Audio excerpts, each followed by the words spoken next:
Hey, David, how could Republicans convince young people to start voting for them? Yeah, so there's still this really big imbalance. In the 2020 US election, presidential, 60% of voters 18 to 29 voted for Joe Biden. 60%. Only 36% voted for Donald Trump. I think a lot of this is sort of a culture war issue related, and I'll explain it to you in this way.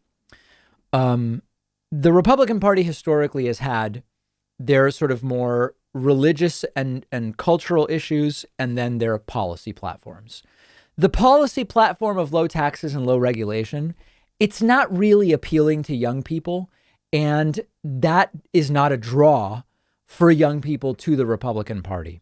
When the country was more religious, stuff like being against gay marriage and being against abortion maybe did more to pull some young people in to the Republican Party. But over time, we are seeing that even so-called conservative young people tend to have significantly more liberal views when it comes to economic issues than they did 15 or 20 years ago. The Occupy Wall Street movement was a part of that, and other things have affected that.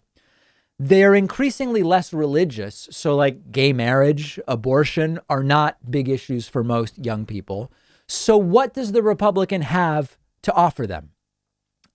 Maybe the new culture war issues could potentially work. So, for example, if somebody like Madison Cawthorn, a young Republican elected official from North Carolina, not South Carolina, as I misstated last week, if Madison Cawthorn can get young people really fixated on the new cultural issues, which include, deplatforming and free speech and censorship, cancel culture, and that type of thing, maybe that's a way that the Republican Party could capture more of the young vote.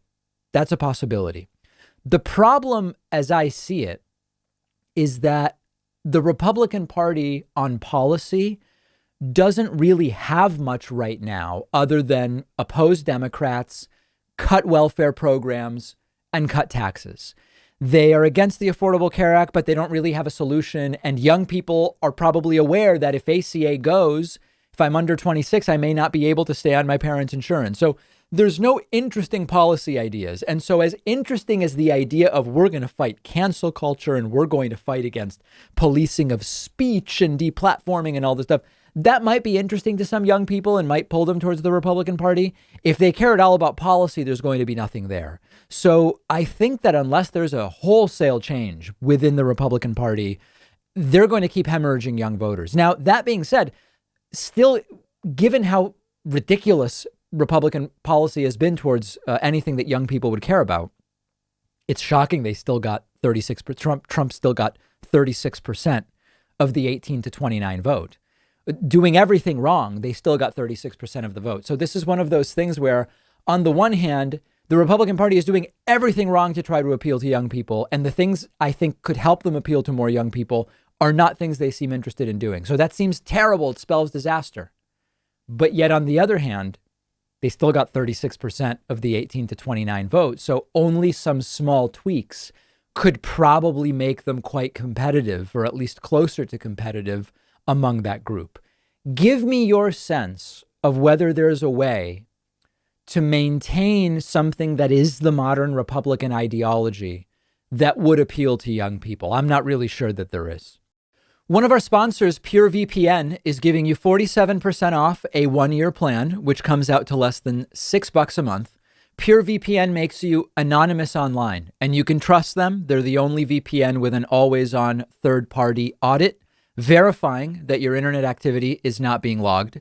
PureVPN keeps you safe from hackers, prevents you from being spied on by your ISP, social media companies, government surveillance.